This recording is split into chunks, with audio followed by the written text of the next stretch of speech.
This year marks the centennial of Americans' involvement in the First World War.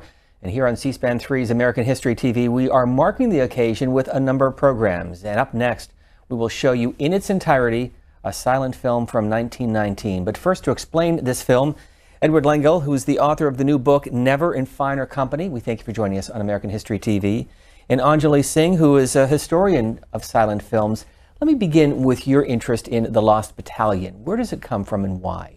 It's the most powerfully human story of the entire First World War, and the most powerfully human story I've read in American military history. It's very intimate. It's about a small group of individuals who came from very different backgrounds, many of them from deep poverty, many of them were immigrants. Some of them had not even been naturalized. Others were farmers and ranchers from the West who came together and endured a common struggle. And they bonded together, and they became part of the American story. I also have a personal connection with this in that I'm related to Sergeant Alvin C. York, who was involved in the action that rescued the Lost Battalion. And I've walked on the site of the battlefield itself, which you can still do today. You can see the rifle pits, the trenches that the soldiers dug there in the woods, and you can get an intense sense of what they experienced. And we'll be talking about this in the silent film, but very briefly, called The Great War. What was it all about? The Great War was a great tragedy of Western civilization. That's why they called it the Great War, and indeed in Europe, it still is regarded as the most titanic struggle of the 20th century. It's a war of empires, a war over territory, a war over national rivalries. Nationalism fueled it. The reasons are obscure and difficult for Americans to figure out even today. We were pulled into the conflict, which began in August 1914. We were pulled into the conflict in the spring of 1917 when Germany resumed unrestricted submarine warfare. President Woodrow Wilson felt compelled to ask Congress for a declaration of war. And Americans were at first very reluctant to participate in this war. Recruiting was dismal at the beginning, which was why the nation had to institute a draft to bring the troops in. It became a kind of a patriotic crusade for the country, but it was not that way originally. Anjali Singh, you have studied silent films, and broadly speaking, when did they begin, when did they end in American history? Broadly speaking, they began in the 1890s, and they ended in 1927 with the release of The Jazz Singer. And let's talk about The Lost Battalion. What Absolutely. do you think our audience will take away from watching this? Well, I think this is a very powerful film. It was actually filming began only a few months after the armistice. And it was released in 1919. So it came out really right at the end of the war. The war was still completely fresh in people's minds, especially in the minds of the soldiers who participated. So I think this film would have been extremely powerful just because of the resonance it had at that specific time. And we have from the Washington Evening Star, back when they had afternoon newspapers, Yes. back in July of 1919, the screening of the film at the National Press Club at what was called the New Willard Hotel, located on Pennsylvania Avenue. Yes. Here in Washington. Yes, absolutely. And that was actually one of the first premieres of the film. And it was shown mostly to veterans groups and military gatherings, military settings when it first was released. And then it was really during the re-release in 1826 that it really gathered a much wider audience throughout the United States. Final question before we view the film. Who was behind it? Well, the film was produced by Edward McManus, who at the time was a very well-established producer. He had actually held executive positions at Paramount and at Hearst Independent Film Services before starting his own production company, McManus Corporation. And The Lost Battalion was the first film released under his production company's label. This, of course, is a silent film, but we'll have your commentary and analysis as we view the 80-minute film from 1919. And our thanks to the Library of Congress. Let's roll the film.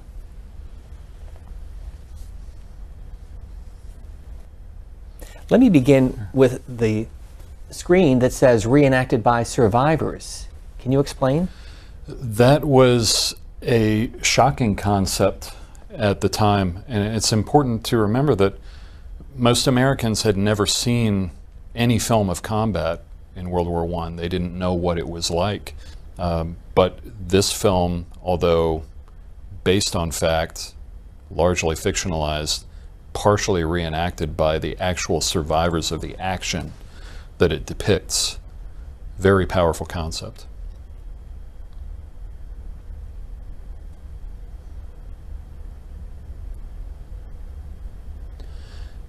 And these men, Alexander, Whittlesey, and McMurtry, were household names for many Americans at the time. Whittlesey and McMurtry had received the Medal of Honor, and Alexander had commanded their unit of the 77th Division.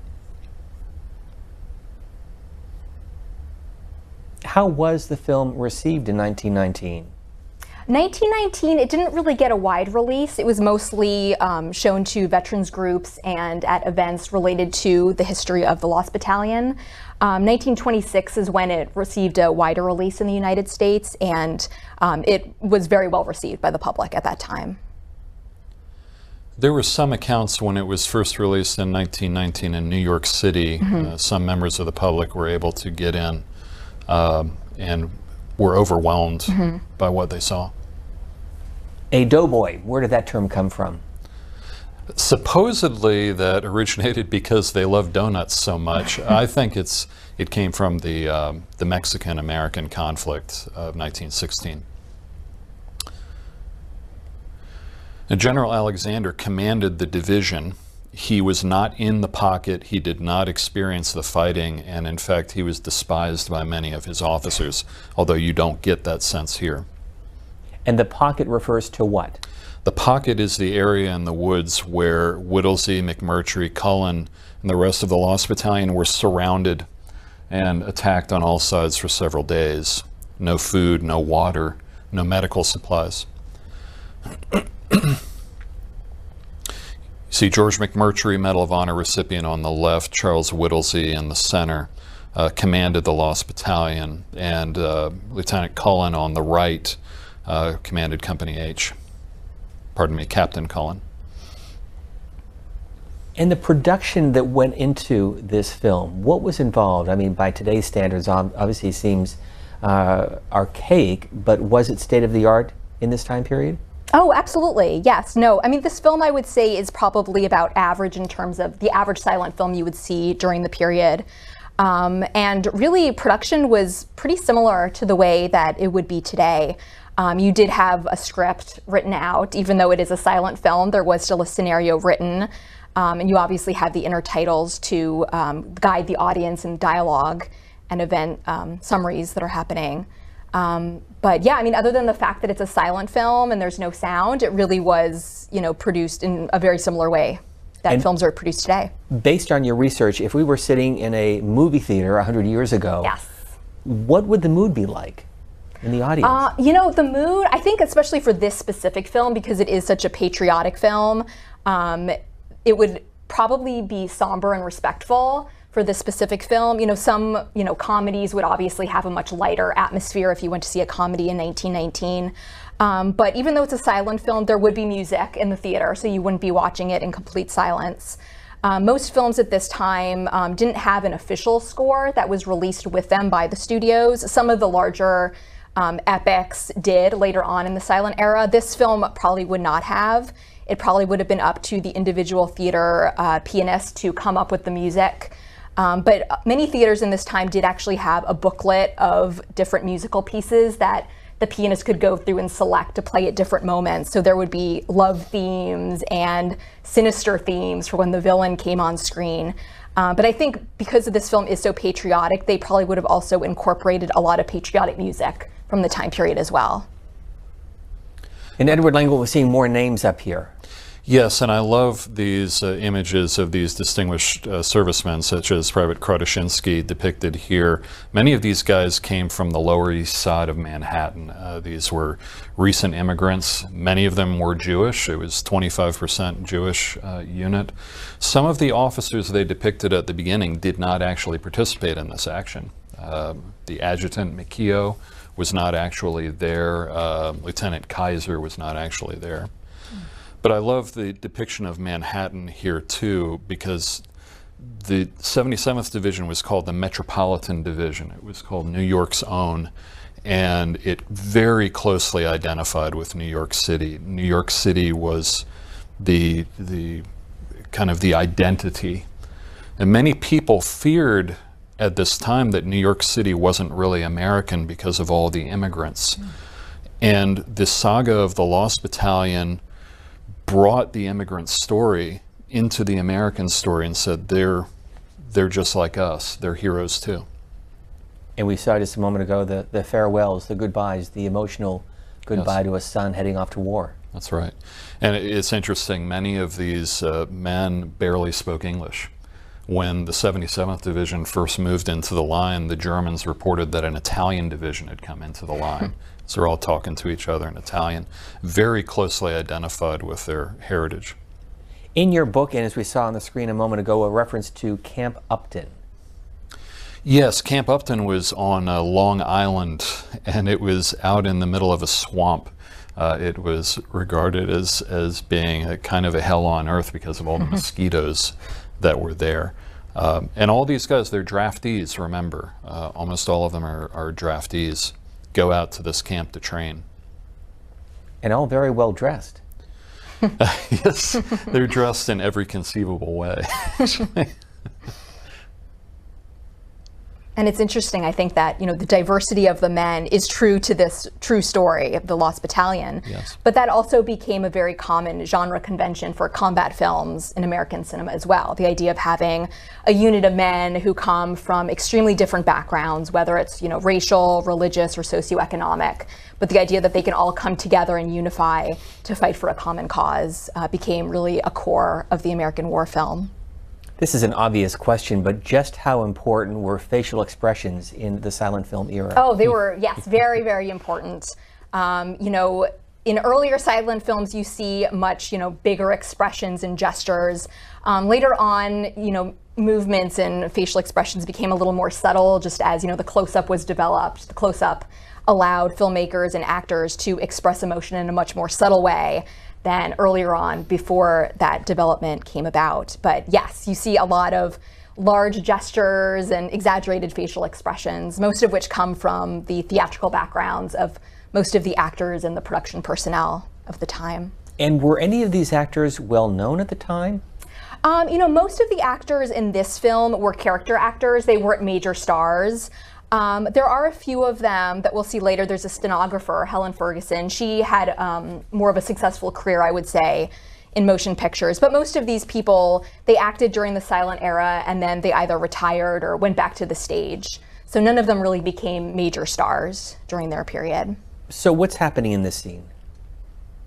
So here we see Mr. Merwin, who owns the office we just saw the previous scene take place in, and he's trying to pull some strings for his son, played by Gaston Glass, who is a notable character actor during the period, so that he won't have to get down and dirty when he enters the military. This is not necessarily unrepresentative because many of the officers in particular were what they called blue bloods at the time. They really believed they had a civic duty to lead, and they participated in this action as well. And the film tries to bring in the home front perspective, having female characters, in this case, mothers and girlfriends at home.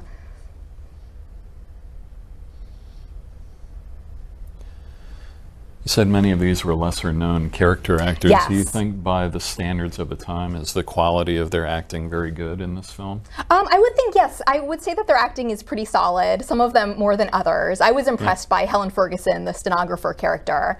I thought she did a great job of expressing kind of that innocence of, the girlfriend whose, boy is going off to war. Do you know how long it took to film this and where it was filmed? I don't know exactly. I wasn't able to find that in my research, but considering how long films of this period usually took, I would say it would have been finished in less than a month, the entire production and editing process. That quickly? That quickly, yes. There was some of the footage in this film actually comes from the U.S. Signal Corps, some of the footage from overseas and of the training practices. And I know that the government did support the making of this film. And so I'm sure that they were able to be provided with that footage fairly quickly, I would guess. But I would say probably about a month. And let me ask you about how this was playing out in the home front as spouses and mothers were seeing their sons go off to war.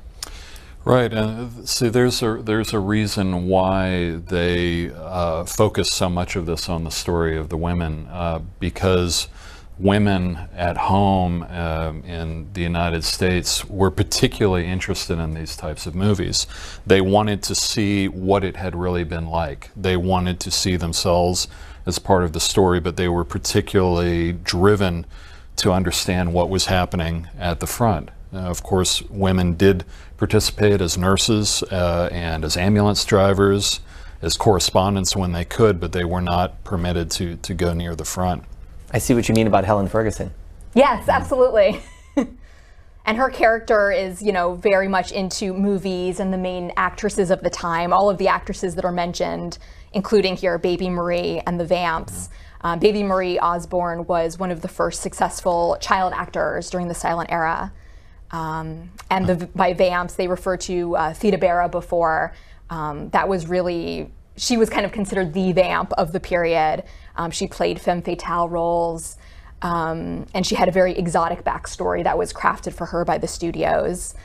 They said that she was raised in the shadow of the pyramids. She had this very exotic Egyptian background created for her, whereas in reality she was from Ohio. But, you know, this film, because of the stenographer character and her love of movies, it really brings in the fan culture that was so important at that time. The studios were already creating, as I said, elaborate backstories for actors, and fan magazines were very prolific. And, you know, people would go out on a regular basis and buy fan magazines and read all about their favorite actors and actresses. Can you explain this scene right now? Well, first of all, what I'd say, this scene is depicting a soldier whose father, who's actually German, is showing what it's like to be, you know, the son of an immigrant, and suggesting this idea of conflicted loyalties, which many worried about at the time, as many of these soldiers who went to the front were descended from Germany, from Austria-Hungary, other enemy nations. Some of them were actually kicked out of the army and prevented from serving just because of their ancestry. So this is trying to depict his father's conflicted feelings about his son going off to war.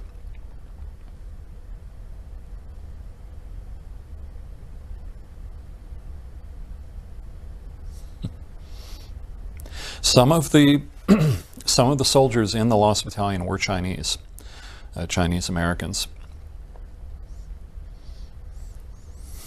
He's about to shoot somebody. Why? This is intended to depict the Chinese quote-unquote gang warfare of the Tongs in New York City, which many Americans were completely fascinated by at the time. Why? Maybe thanks to the Sax Rohmer's Fu Manchu novels. The whole idea of Asian culture in American cities was, on the one hand, fascinating, and on the other hand, terrifying to Americans. And they fantasized about these obscure gangs, family rivalries, gang rivalries of Asians. And why is this relevant to the Lost Battalion? It's not really. Again, there were some Chinese Americans serving in the Lost Battalion. So far as there were gangsters in the Lost Battalion, and there were, they were mostly European American gangsters who were in New York City. Can you explain this scene? A Jewish family, and 25% of the division being of Jewish ancestry. Many of them from Eastern Europe, of course. And so this is trying to depict that particular element of the division. In fact, many of the men that we saw at the very beginning, the Distinguished Crossmen, Distinguished Service Crossmen, Krotoshinsky and the rest, were Jewish. And clearly these were many first-generation immigrants whose parents came to the U.S. in the 1850s or 60s or 70s, correct? That's right, yes. And again, amazingly, some of the soldiers had themselves not been naturalized American citizens. They remained citizens of other countries. This is another scene with the stenographer. Yes. Why was her role central to this film? You know, I think it does a great job of just encapsulating the sense of the home front. And a lot of the women, you know, who would see these films, they had husbands, boyfriends, sons, who actually went off to war. So I think this character would have resonated a great deal with female audiences who could identify with her. So today we're used to the idea of our servicemen and women going overseas to fight in conflicts, but remember in 1917, 1918, this was completely new. The whole idea of millions of Americans leaving their loved ones to go overseas was incredibly shocking. What's happening here? So this is the landlady, the woman who owns the boarding house where the stenographer lives, and her boyfriend from the office, who's referred to as the kicker, which meant someone who complained a lot during that period, is coming to visit her. So the landlady's being very protective over having a man in her boarding house. And in reference to the wallpaper, I guess that's a bit of a dig, huh? Yeah, yes.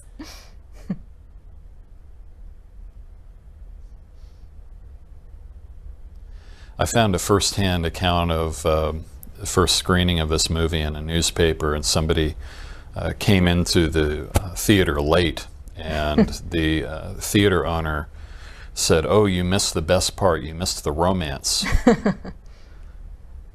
Some things never change in movies, huh? Yeah, that's right. That's right. So explain what he is telling her. It seems like he's telling her just kind of his ideas for what it's going to be like to be in the Army. I'm sure since he's called the kicker, he might be complaining a little bit, but I think he's really looking forward to the experience, and you know, he's obviously hyped up about it, and she's proud of him for going off to serve his country. And the landlady does not look happy. Yeah, no.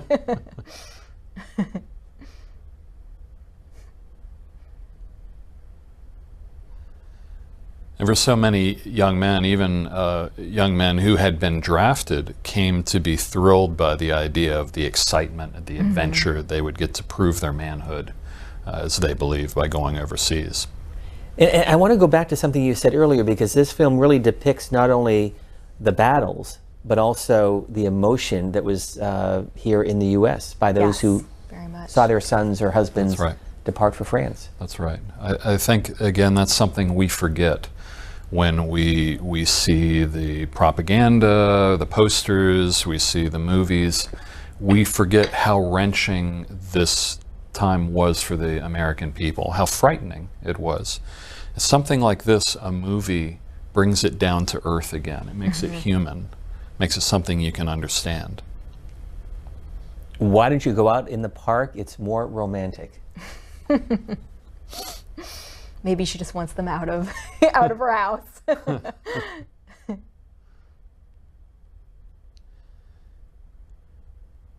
So again, if you were in the movie theaters, music would be playing in the background. Absolutely, yes. And it would be live music. Live music, yes.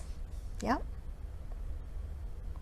And most theaters just had a single pianist playing. Some theaters actually had orchestras, depending on the theater and on the film itself. If it was more of an epic, they might have an orchestra if the theater could allow, but typically it was just a single pianist playing along. Cutting to a different scene, a different moment. What's this all about?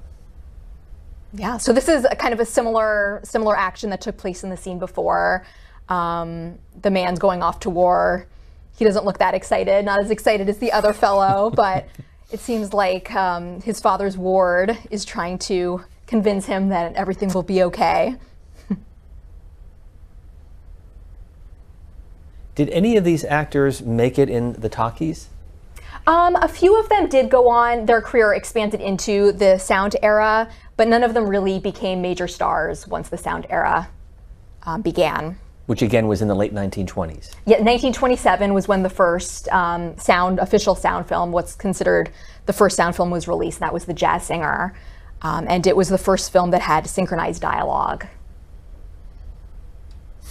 Explain what this is all about. You're smiling. Well, the idea that some of the men who served in this unit were criminals who were fleeing from their background, see the sinister look, and yet they're not evil.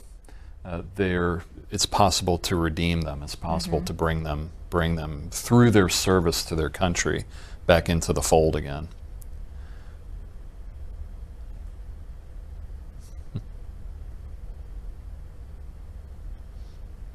It's important to point out that this part is all fictional.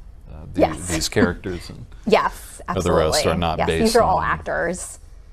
Fictional, but based on real accounts and then moved into the film, or? I don't think so. I think it's more broadly depicting the process of artistic saying interpretation. Yes, artistic representative of events that occurred, I would say. Does this look to you like a low-budget movie for the time, or is it reasonably? I would say, you know, it's kind of hard to say. I'm not sure, you know, if there was a lot of location filming overseas, it would have had a higher budget. I would say it looks like it has about kind of what you would expect from this period in terms of the budget. So explain that face, and it's one of puzzlement or concern? Of the gentleman here, yes. The burglar? Yes, I think, you know, the lawmen are out for him, so he's concerned. Yeah. But I think he's trying to hide it from his mother and his neighbor. And of course he has the loving mother yes. who's distressed at the error of his ways. Absolutely. And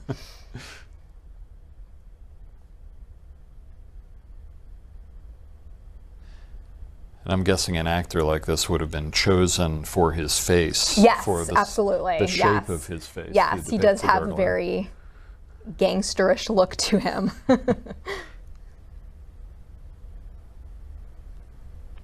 Right, and so again, many of these men were draftees. Some of them try to escape the draft for a while. They're reluctant at first. But ultimately the draft will be good for them. What type of film was used to produce this movie? It would have been 35mm film, which is the standard for today as well. And as we pointed out, we want to thank the Library of Congress for allowing us to share this with our audience. How is it preserved? How are these films preserved? Well, the Library of Congress has a very precise system. You know, all of the silent films, most of them were initially filmed on nitrate film, which decomposes very easily. It has to be in a very specific environment to remain intact, and it's also highly flammable. And so because of those two elements, characteristics of the film, many silent films unfortunately have not survived. Records show that only about 10% of all silent films still exist today. Our character is seeing trouble. Yes. Well, he's seeing the opportunity to take that draft card and use it to get away from the police. You can get into the army and escape the police that way. It's the age-old story. Was that common? It did happen. It certainly happened, even in this period. This mentioning different races and tongues, again, you mentioned earlier. Yeah. A lot of foreigners, many who did not speak English. And so the idea of these men becoming Americans through their service was in many ways a very new idea. Again, thousands of immigrant soldiers were kicked out of the Army just before their units were sent overseas because of this fear that they would have divided loyalties, that what if they go over there and they actually betray our good American troops to the Germans?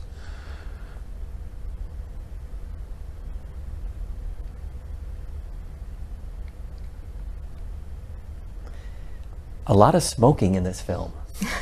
Yes, absolutely. So what's happening here? This is a young layabout, I take it, from the Bowery, considered, you know, he's probably a street bum who's trading in his his old clothes for a uniform, but it's going to be a challenge for his officers to try to make a soldier out of him. That's my next question. How do they train these men? How do they get them in shape? A lot of marching and a lot of drill. They didn't really understand how to teach them how to fight in a modern war. Nobody knew how to do that. And the officers themselves, the officers were often blue bloods. They didn't know anything about how to interact with men like these. Can you explain the uniforms? Well, this is the standard American field cap at the time. I'm not really a uniform expert, but these are the standard uniforms they would have worn in training camp. Although you can see here there are varieties from one soldier to another. And at the moment we are still at Camp Upton? Yes, the training is still going on? Although they're getting ready to pull down the flag so that they can depart for overseas. And how did they get there? What was the trip like? They had to board large transport ships, some of which had been former liners, others were industrial ships of one type or another, and they were shoved in, packed to the gills in these ships as they were carried overseas. Very little room to move about. Much of the time they would spend gambling or trying to make friends on the ship and worrying about submarines. Very quickly before we move to France, Camp Upton today, if you were to travel there, where is it? The site is still there on Long Island at a place called Yaffank, but I don't think there's anything there aside from, I think it's marked with a sign of where it used to be, but I don't think it's preserved as a camp. We don't want any third lieutenants. Can you explain what that's all about? I suppose this is a soldier who's confused about whether he's wearing an enlisted man's uniform or an officer's uniform.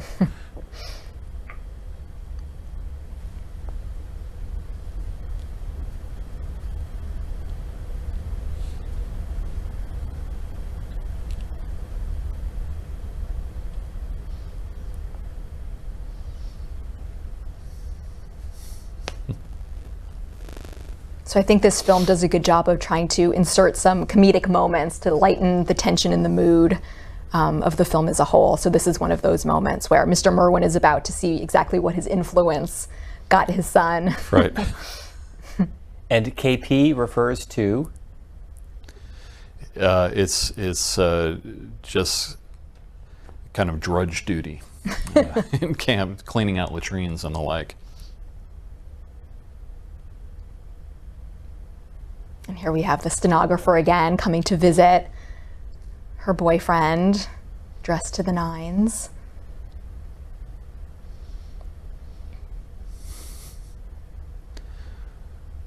There was a lot of worry at the time of this camp was here on Long Island about soldiers running away from camp to go to New York City. And getting involved in the shadier activities going on in the city. There was an attempt to kind of cordon off Camp Upton from the city to keep it morally pure. Didn't really work. How long were they at the camp before they were shipped out? They were at the camp from September of 1917 up through the spring of 1918 before they shipped overseas. So it was about 7 months. So here we see the former burglar on the left now wearing a uniform. And of course he can't deal with things in the army the same way he would used to do on the streets.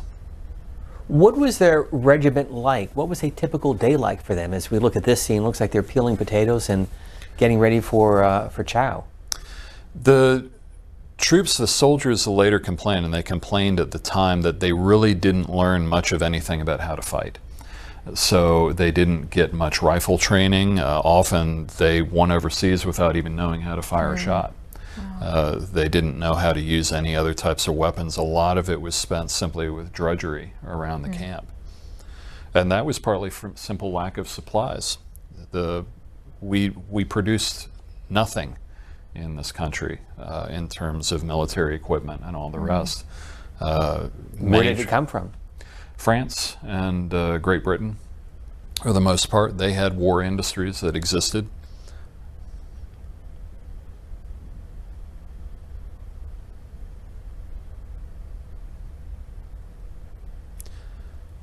What is happening in this scene? Well, they just found the missing Mr. Merwin. So his father is about to see exactly what he's been up to. Wearing his dungarees. Yes.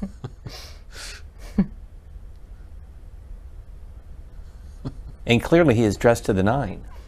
Absolutely. Yes, the costumes really do a great job of showing social class and background in this film. Now, in truth, it would have been difficult for parents to get into camp to actually see what their boys were doing. What they relied upon were newspaper reporters from the city to come into the camp and try to describe and tell stories of what's going on, as well as letters and the like. We just saw the tents a moment ago in that earlier scene.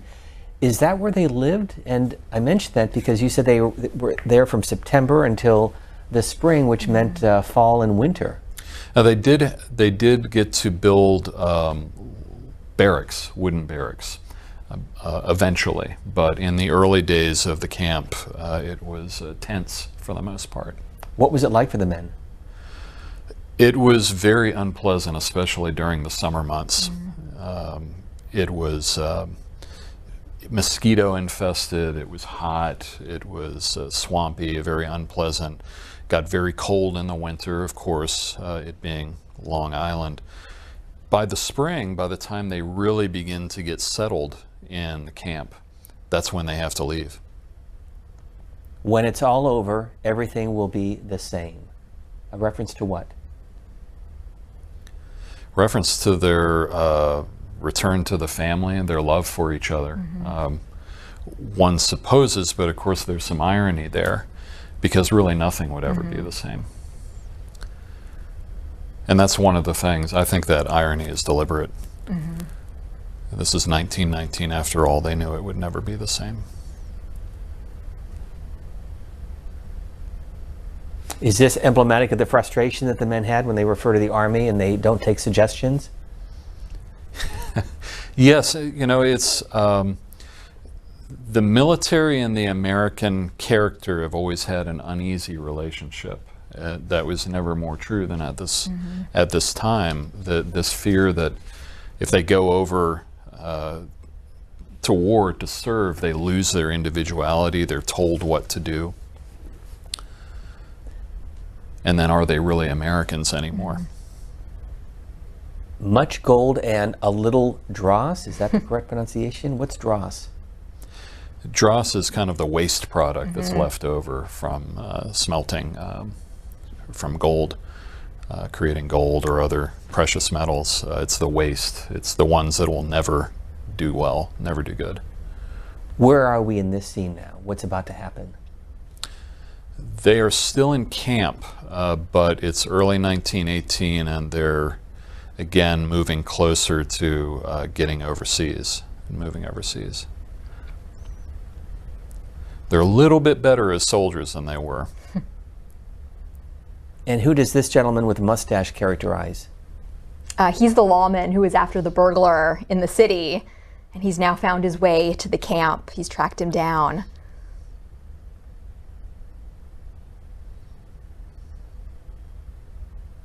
And of course, it goes without saying, this is the pre-internet. There's no telephones. Right. No way to really track people down as we do today. Right, exactly. But it was a letter to his mother. There we go.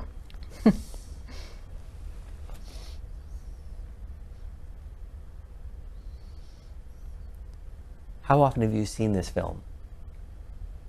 Actually, before this, I hadn't seen. I'd heard of it. And I think today, you know, it's most known for being a film that stars actual war heroes playing themselves. But since then, I've seen it many times. I've seen it a few times as I was preparing to to write my book and to kind of understand how many of these veterans, not here, were forced to reenact their actual battle that they had participated in. The idea fascinates me. So, spoiler alert, what's about to happen with our burglar friend? He's become part of the Army now, and there's no way that his buddies are going to give him up to the law. He's been brought into the fold. So they're protecting him. They're protecting him, yeah. And as the audience, you sympathize with the burglar. Absolutely. Maybe in part because his mom was in the scene. That's right. Yeah, that helped. His mom is very sympathetic.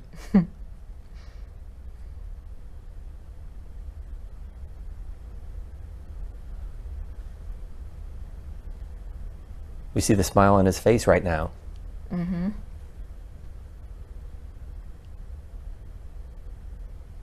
How much of it, though, was the military needed every possible man in service? That was certainly a part of it. The War Office did not initially discriminate very much in terms of who they would accept into the Army. Again, it's ironic that they seem to be more willing to accept people who had a criminal past than those who maybe came from other countries.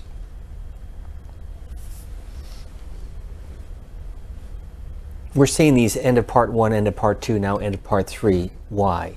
Yes, that would have been the end of a reel, and so it would have notified, the projectionist that it was time to change the reel. So typically, at this time, films were multiple reels. This film was probably anywhere between 6 to 8 reels, and each reel is usually about 10 minutes in length. We now have moved from Long Island to France? Right, and now these are actual Signal Corps films from wartime. These yes, are that have been actual edited troops. into Right. Lost Battalion. Where are they and what are they doing? Where in France? Well, the troops moved to areas behind the lines initially.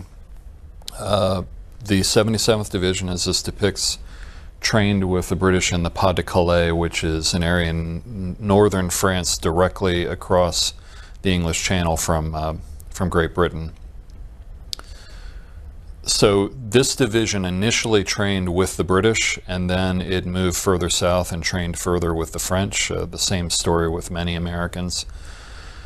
The culture shock was real of these American boys who are used to a very different way of living now, having to get used to the French culture, the French peasant culture.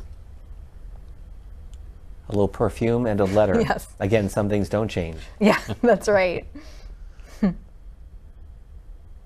As you look at these actors, how many were part of the original Lost Battalion? I don't think any of these actors were part of the Lost Battalion. I think these here are all character actors. Yeah, I would probably agree with that. I think the heroes don't really come into play until the actual battle scenes. So when they mailed the letters, do you have a sense of how long it took before the men would receive them? Presumably a couple of weeks. I would think at least that. Sometimes more yeah. than that, yeah. But at the time, that was really the main and only form of communication, before, obviously, And before again, the we just internet. saw the emotion of having your Yes. boyfriend or husband overseas. Yep, absolutely. And this must be a letter from him to his mom and Yes. girlfriend. Yep. Now, the Great Drive refers to the push in the spring and the summer of 1918, finally to push the Germans out of France. The Germans had occupied much of northern France. And so we're approaching the end of the war, the final offensives that will drive Germany back. How significant was it that we were learning from the French and the German in terms of warfare? It was very significant, but there was a lot of distrust. We feared that, and Pershing too, feared if we learned too much from the French and the British that we would become corrupted. They actually used that word, that if we learn from their ways, we will no longer be truly American. As we see the scene in France and we see the scene back on the home front, how emotional was this for the audience at that time, having lived through World War I the previous year? I think it would have been very emotional. I mean, I think everyone who saw the film would be able to identify with it in some way. So I'm sure, you know, they understand exactly how these characters feel, thinking of their loved ones abroad and then the soldiers thinking of their loved ones at home. Based on your expertise, what's happening in this scene? So this looks like it's an event, probably for women on the home front. It looks like maybe knitting to support the troops, I would guess. But, you know, at the time, you know, the women who were at home obviously tried to engage in activities that would help the war effort in any way that they could. And so it looks like that's what's going on here. We have some of the characters meeting. Even though it's black and white, the costumes look rich and colorful. Yes, absolutely. Absolutely. And, you know, the filmmakers were obviously very aware of how the audience would see the film. And so costumes and fabrics were chosen that would appear the way that they wanted them to appear in black and white on the screen. Now, I imagine film scholars can study the set that was in the previous scene and maybe get an idea of what studio it might have been filmed in? Or yes, some studios had much more distinctive styles. This film was actually not backed by a studio. It was independently made. But yes, no, that's very true. Right. Yeah. And it's interesting, the director of this film, Burton L. King, he was, again, an established director at the time the film was made. And he had worked on films. He'd also worked on serials, which were very popular during the silent era. That's something actually the producer, Edward McManus, the writer, Charles Logue, and Burton King all had in common, was they had all worked on serials. And he today is most well known for two films he made with Harry Houdini, the illusionist. But he said that his personal favorite of all the films he made was The Lost Battalion. We're now in September 1918. 100 years ago, the Argonne Forest and the battle there. Explain. This was the beginning of the Battle of the Meuse-Argonne, which remains to this day the largest and bloodiest battle in American history. I just want to stop for a moment. If you went to France, what we saw just a moment ago, you can still see that today? Yes, you can. You can still see the trenches, and you can still see often the ordnance. Sometimes there are unexploded shells lying in the ground. These are somewhat ridiculous, the Germans they're depicting. They've cut off the front rims of the helmets, I suppose, to make their faces more visible. It's kind of odd. Now, General Alexander did command the division. He was one of the instigators of this film. He presents himself as a great hero, which enraged many of the men who served under him because they actually blamed him for what happened in the pocket. And now we see the battle. This has all been leading up to this moment in the film. Right.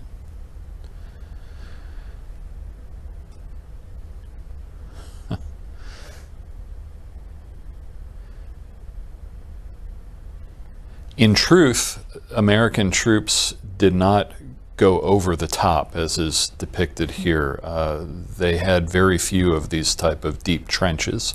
For the most part, and this was Pershing's desire, they fought in the open or in very shallow trenches. And again, the area where this battle took place? The Argonne Forest, where the 77th Division was assigned, was in the western part of the battlefield. This is near the French town of Verdun. It's eastern France, near the border with Germany. You can still go there today, and you can still see the sites of the fighting. I don't know about this trench, but the scenes of the forest itself looked like it was filmed in France. And again, this clearly depicting the brutality, the one-on-one combat of this battle. Absolutely. And the filmmaker's choice of using tighter framing here on these shots, you know, close-ups and medium shots, I think does a really good job of emphasizing you know, the chaos and the claustrophobia of hand-to-hand combat.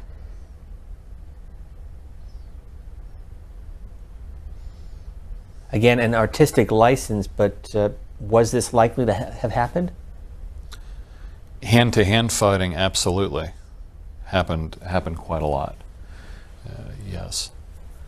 This, if I'm an American in 1919, a civilian, this scene is extremely shocking to me.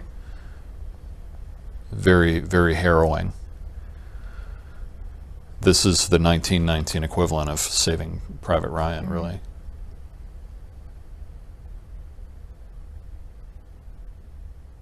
A reference to the 77th Division, which was what?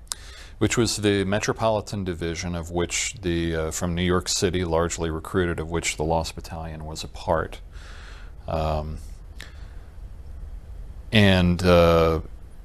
This division, again, it was the first all-draftee division to enter frontline service, and that the title, what it depicted, was correct. It attacked into the forest day after day. Now, these are, many of them, veterans of the Lost Battalion, who they're showing marching through the woods. So as you watch this, is it realistic? It's reasonably realistic. It has some silly parts. Again, like the German helmets are pretty silly. But it does a reasonably good job of depicting the fighting in the forest. They did have to move through some old German trenches. There's your map. That's right. Yeah, So this part of the a million film. servicemen? Yes, that's right. I think this part of the film, you know, is kind of divergent from the previous half, where this is much more informational, much more scientific. They're showing you exactly the action that's happening. So it takes a step away from the entertainment value that the previous part of the film emphasized.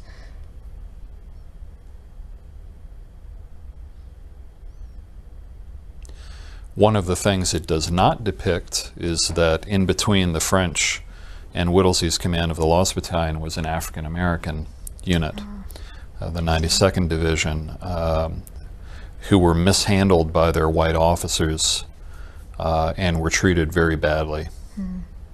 So the troops are moving with animation courtesy of 1919 filmmaking. Yes, exactly. Still pretty effective, I would say.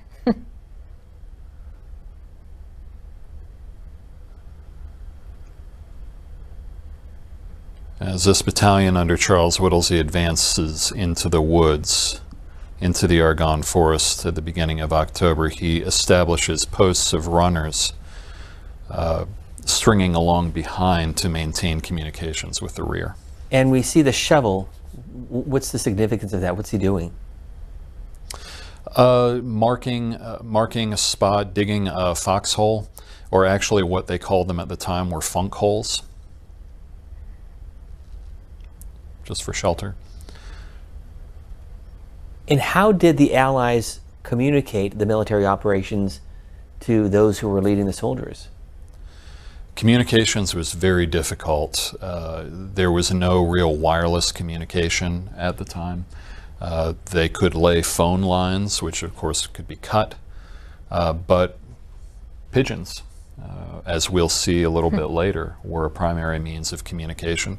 The Germans used dogs. The Germans preferred messenger dogs. The Americans used pigeons primarily.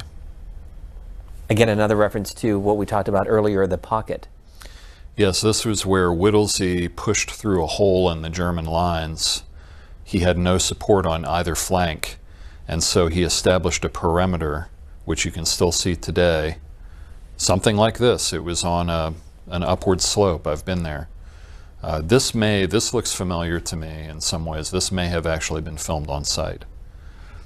He had to create a perimeter for all-around defense against the possibility the Germans would attack on all sides, and the Germans did cut them off immediately. How significant was it that this was filmed in France, and the budget of this silent film? I think very significant. I mean, it would have also gone a great way towards, you know, increasing the realism for the audience. You have the real heroes of the battle in the real place where the battle took place. And so that would have been something, I think, for the audience, it would have been very powerful. And then, the film production company could have also used that in their marketing material, saying that, explaining how realistic the film is. That would have been something that could have potentially gotten people into the theaters to see it. We saw on the screen that the Germans attacking from all four sides. Compare the German soldier versus the French, British, American soldier in terms of preparation, training. The Germans were highly trained. They were veterans. They had been fighting for 4 years. But they were, many of them, young boys or older men, as they'd taken terrible casualties. Here we see again there's a mixture of actors in with actual veterans. As you see the two Chinese brothers, I suppose they are. The Americans were better fed, they were fresher, more aggressive. The scene just a moment ago does go back to what you said earlier, Saving Private Ryan. It is. There are accounts of the soldiers, and this is George McMurtry, as we saw earlier. He was one of the few officers who was actually willing to go in and depict what happened. Charles Whittlesey wouldn't do that. McMurtry definitely had shell shock, but he was a rock. He walked all over the pocket to keep the men together. And he was a millionaire stockbroker from New York City who felt this sense of duty that he needed to serve. Why? What motivated him? Civic duty. It was the same thing for Whittlesey and many of the others. Whittlesey was a very successful lawyer, New York lawyer. Charles Cullen, we saw earlier, was also a successful New York lawyer.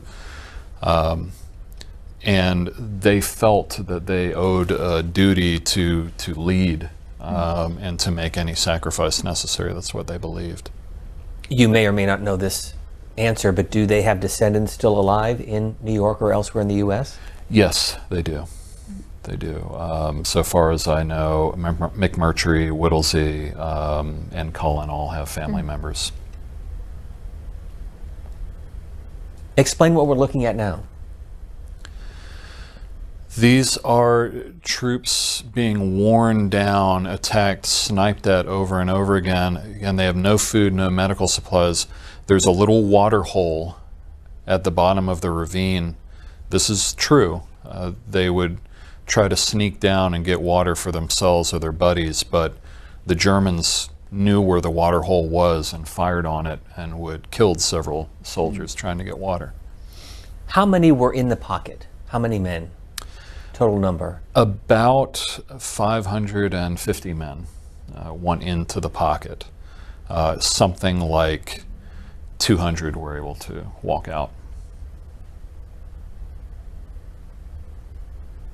And that goes back to your reference of the German firing on them.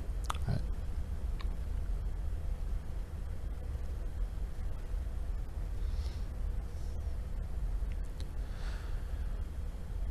And they were being deeply worn down. The Germans used flamethrowers, which is what the smoke is intended to depict, to lead and to make any sacrifice necessary. That's what they believed. You may or may not know this answer, but do they have descendants still alive in New York or elsewhere in the U.S.? Yes, they do. They do.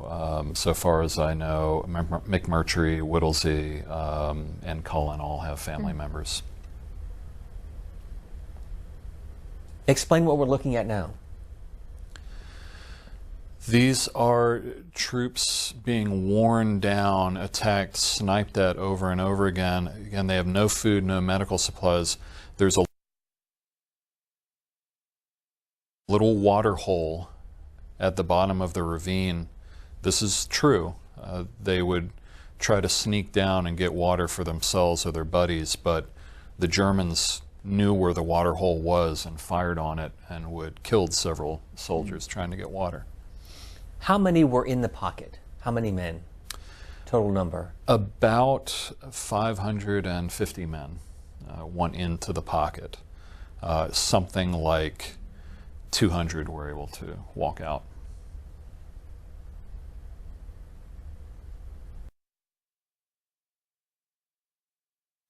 And that goes back to your reference of the German firing on them. Right.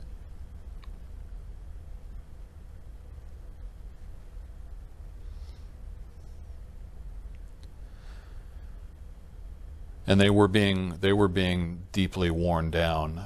The Germans used flamethrowers, which is what the smoke is intended to depict. And yet they keep coming back. I guess they were thirsty. They wanted the water. They were. It was also often their wounded buddies, their wounded comrades who shared holes with them, shared funk holes. If your friend is desperate for water and he's badly wounded, you're going to do anything you can to risk your own life. Do you know, generally speaking, if you were wounded, what were the chances of recovery versus death? Much better now than in previous wars. The problem was, of course, the men in the pocket when they were wounded. There were no medics, there were no doctors there, no medical supplies of any kind. And so they would use parts of their uniforms, they would use handkerchiefs or bandages and reuse them, as we see one of them reusing his own bandage for his friend. And they could hear those in the pocket, they hear the cries of the wounded all night long. But they, as this is intended to show, they developed this incredible bond. Men who had once been enemies, men who came from different backgrounds, they came to rely on each other for everything. One thing that seems to come away from these scenes is just how, just a moment ago, how filthy it was. Yes. How dirty and just how horrific some of their conditions were. Those who relieved the Lost Battalion eventually remarked on the smell, which they said was overpowering. And now we're back at the home front. Yes. Yeah, it looks like the women might be accumulating packages, perhaps to send to the troops, and are getting ready to watch some newsreel footage. So this was the news of the time. This is how the American public learned about what was happening in terms of World War I a year after it concluded. Yeah, so there were some newsreels, during the silent era. During World War II is when they became really prolific in movie theaters. So in addition to that, just newspapers, radio as well would have been the main forms.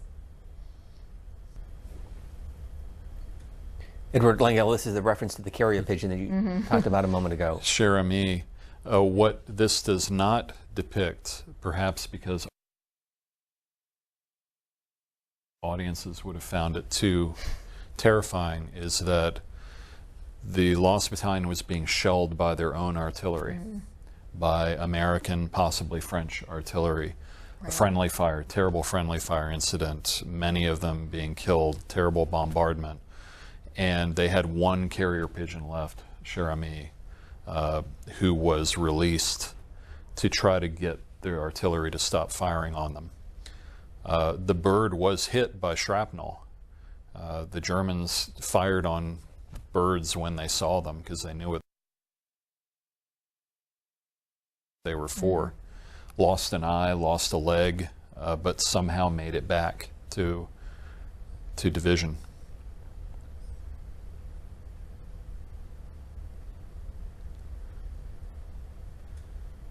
What are we looking at the moment?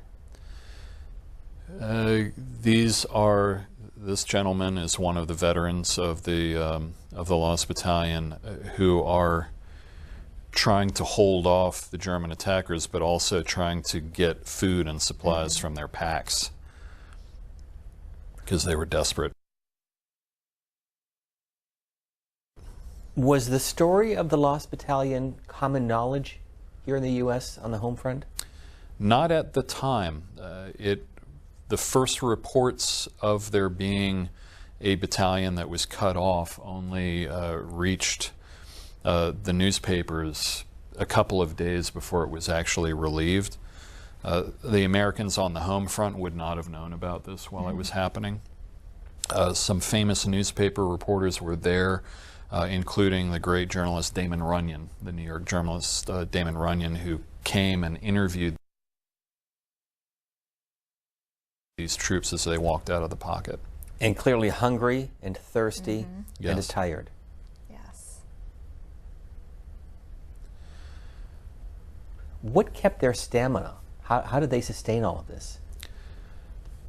It's pretty clear that toward the end it was their love for each other. It was their determination to fight for each other, which has been shown as often why troops fight. They're not thinking of great ideas of country and patriotism and flag, and it's not hatred of the enemy. It's they're fighting for each other. So the carrier pigeon made it, It made it. Yes. and this Army officer is reading what? In the film, he's learning where the Lost Battalion is, and he's trying to send support to them. I suppose artillery or infantry support. In reality, the pigeon was supposed to have informed them that their own artillery was firing on their own troops. And here we're seeing aircraft which attempted to drop supplies to the men in the pocket. In fact, they were unable to get any supplies to them. What happened to Cher Ami after the battle?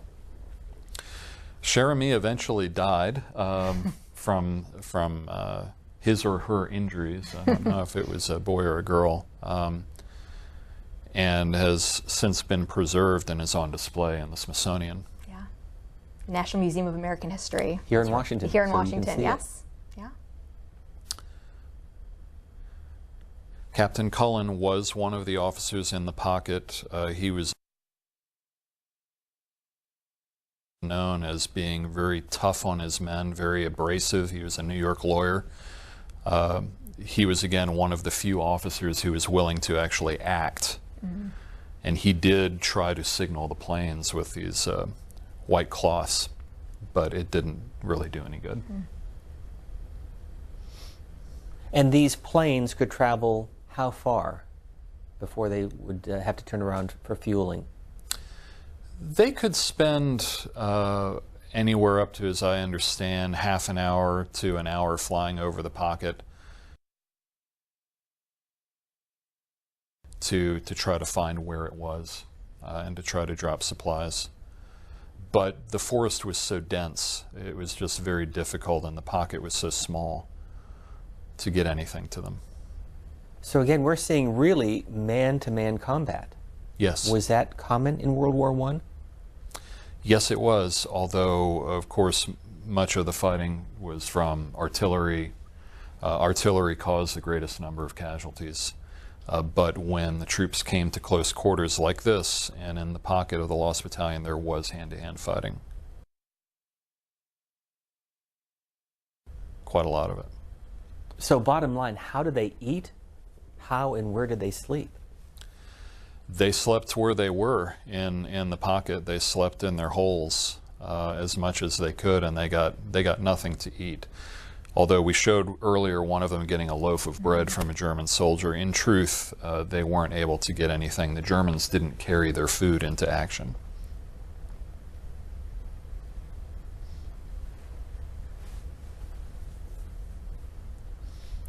And there's one figure conspicuously absent here, and that is Charles Whittlesey, who commanded the Lost Battalion. You see one or two very brief glimpses of him. He was deeply traumatized by this. He felt responsible and guilty for every single man who died. And shortly after the war in 1921, after the entombment of the unknown soldier, he ended his own life. And this making reference to racked by fever, so illness is also Yes. a huge issue.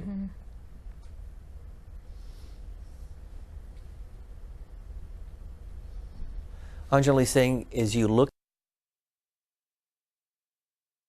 at this, Captain Cullen and the other officers, when they viewed it, do you have any sense of how they responded, what their reaction was? I read in my research that they did not like the film, that they thought it was kind of ridiculous, the whole thing. And just imagine, you know, the film was started filming only about a month after the end of the war. So these events were all extremely fresh for these men. And I can only imagine, you know, how horrifying and traumatizing it must have been for them to have to go through in front of cameras and reenact an event that in all reality really cannot be reenacted. What are we looking at now? The idea that a soldier in the greatest crisis can rely on his faith, his religious faith, to bring him a sense of peace, and it certainly did for some. And silent films, actually, they used special effects quite a bit. The early filmmakers were able to find ways to get those kinds of, you know, ghostly illusions through matte shots and superimposition, double exposure. Because here we see one soldier with a gun, appears as if he died.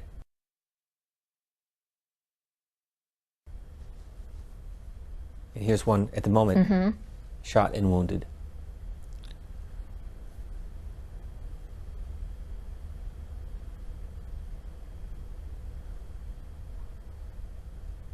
And there's our burglar friend from earlier in the film. That's right, yes. So he does become a sympathetic character. Yes, absolutely. And you see he finds redemption at the end.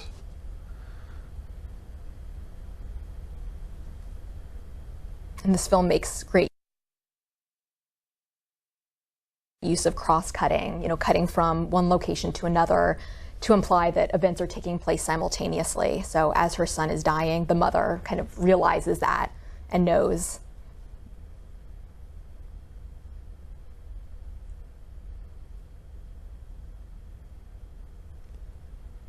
So we have a little bit of humor, we have the drama of the war, Yes. and we have the emotion of losing one's life. Absolutely.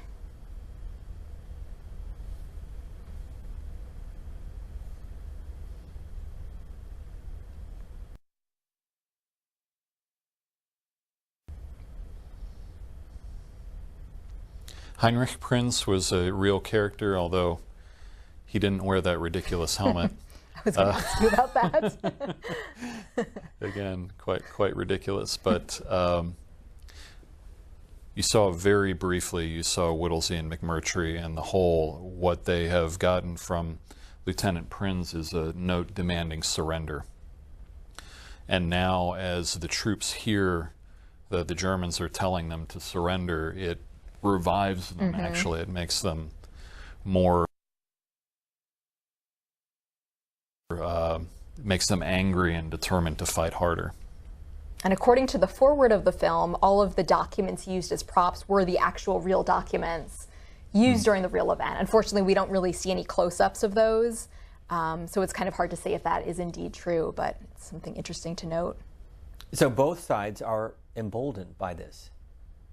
Yes, the Germans are determined to wipe out the Lost Battalion before they themselves have to leave the forest. There again we see Whittlesey and McMurtry reading.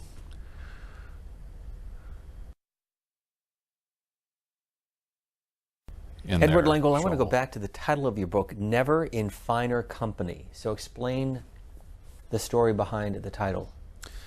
When the troops finally marched out of the pocket at the end, when they were relieved, Charles Whittlesey turned to George McMurtry and he said, "George, we will never be in finer company than we are right now."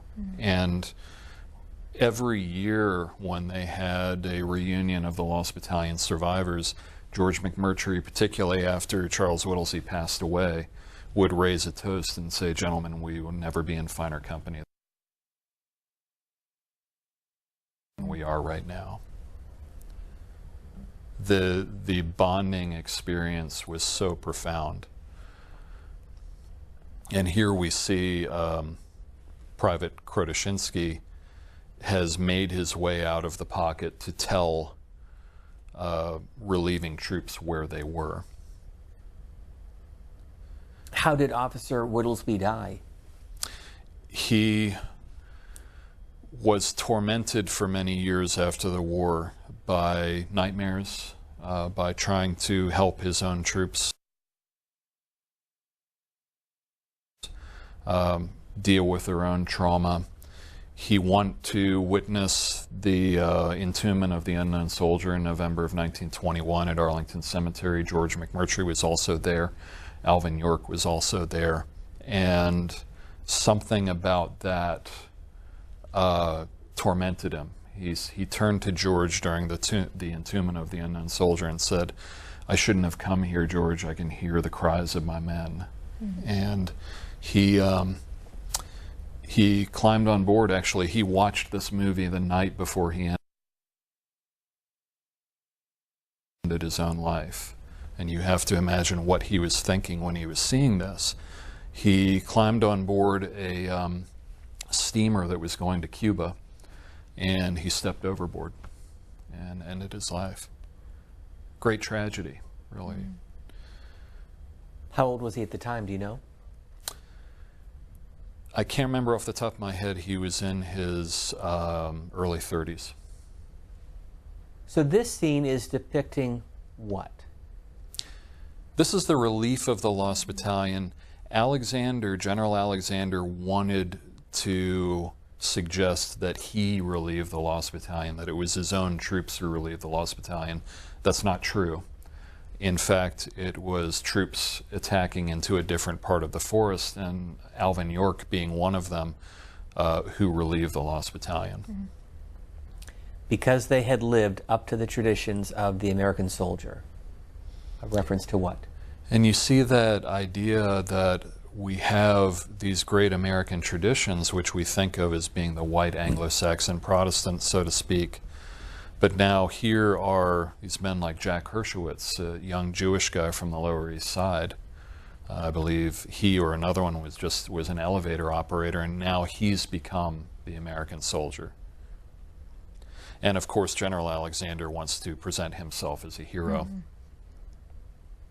And in fact, Cipaglia told off General Alexander when the pocket was relieved. He told him off? He told him off. He said, our own artillery fired on us. And Alexander turned to him and said, "No, that was French artillery." But of course, now in the film, they're depicted as great friends. And General Alexander did have something to do with the film. He's credited as being an advisor, so it makes sense that he's depicted in a certain way, considering that he did have a hand in shaping the story to some degree. Edward Langle, why did the war come to an end? The war came to an end because of a series of offensives, of which this was one: American, French, British, attacking the German positions in the Western Front from multiple sides. They won some major battles, victories on the battlefield, but also Germany had been greatly worn down by this point, by the naval blockade, by the huge casualties to their army. The German army was defeated in the field, and they finally had to seek an armistice. And without getting too far ahead, it clearly setting the stage for what would come in the 1930s. Yes. And World War I set the stage for World War II in many ways. We see the name General Pershing. You mentioned him earlier. Who was he? General John J. Pershing was the commander of the American Expeditionary Forces in World War I. This is Cher Ami, by the way, with one leg, as you can see. Pershing was a difficult man to understand. He was in some ways responsible for the heavy casualties American troops took, but was in many ways also a very good commander. What are we seeing here? Well, they're giving credit to the fact that they were not all from New York, of course. This is the actual film footage of Charles Whittlesey receiving his Medal of Honor on Boston Common.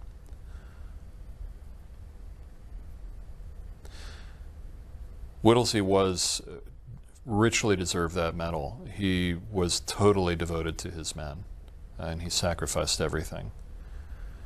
And this is the division parading in New York City with their symbol, the Statue of Liberty, when they came back to the United States. They are carrying flags. What does that represent? Flags of their division and their regiments.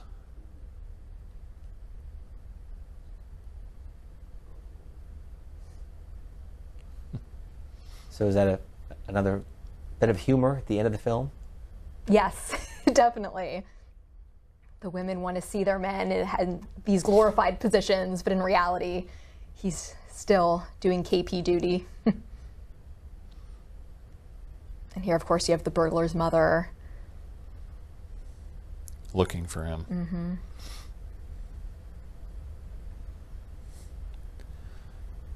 In this actual parade, as it happened, General Alexander was up in the very front. Mm-hmm. He thought everybody was cheering for him. He didn't realize that a little dachshund had run out onto the parade and was following the parade from behind. Everybody was cheering the dachshund. So the mother is realizing that her son may not be among the troops. Yes. Of course, here's the German father who saluting his son.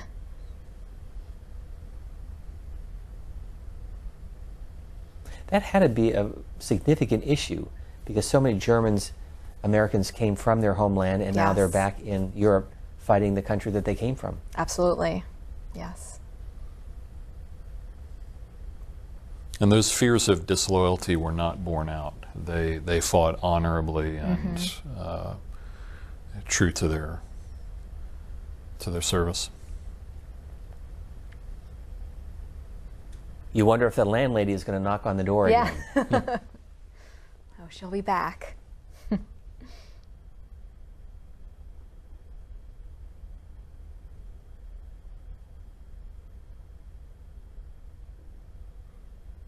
Of course, you've seen the movie The Big Parade with John absolutely. Gilbert.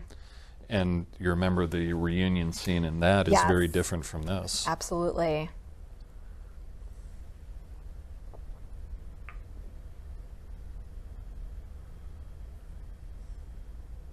As I recall, it was shocking, the idea John Gilbert, the great heartthrob, depicts a soldier coming back. This was filmed in 1926 and he's lost a leg. Absolutely, yes. Which Very they don't do scene. here.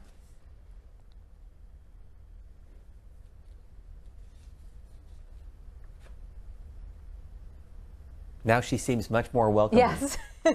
Now he's a war hero, so he gets a hug. But yeah, so this film, originally filmed in 1919 and released that same year, it was re-released in 1926, which I think is significant because you have many more of the larger World War I epics released in the mid to late 20s, including Wings and The Big Parade. And so I think this film would have, it is very patriotic, it is very overall positive, whereas the other films tend to show the darker side of war and the impact. So I think it would have, stood in contrast to the other films being released at the time. But I'm sure, the timing of its release, the re-release, probably helped in terms of, getting more people out to the theater to see it, wanting to see the real heroes in action. What do you think was the best American war movie of the silent era? Oh gosh, that's really hard. I do love The Big Parade. That's a great film, very powerful. So these scenes really showing the emotion, the son that comes home and the son that died. Yeah, absolutely.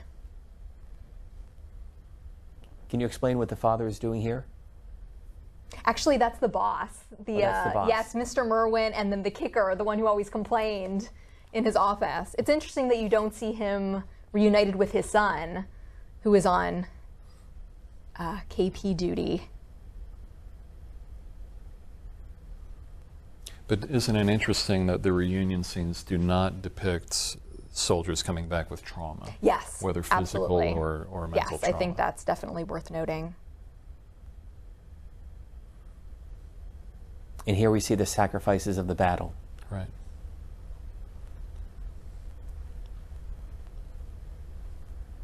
It's a very powerful movie for its time. Yes, absolutely. This is a scene from New York, the parade that took place along Fifth Avenue. Just how big of a deal was this? It was huge. There were two New York divisions. One was the 27th. A National Guard came back before the 77th. They got a parade. There was some concern that the 77th, being all draftee, would not get a parade. Then Assistant Secretary of the Navy Franklin D. Roosevelt, as well as Teddy Roosevelt, who was kind of the unofficial mascot, intervened to make sure that the 77th would get a parade, because they felt that these guys were the real New Yorkers. They were the ones who came from the streets. Again, this is taking place in Midtown Manhattan along Fifth Avenue. Some iconic scenes still familiar for those who are in New York today. Yeah. What emotions were happening? Again, this is in 1919, so a few months after the war came to an end.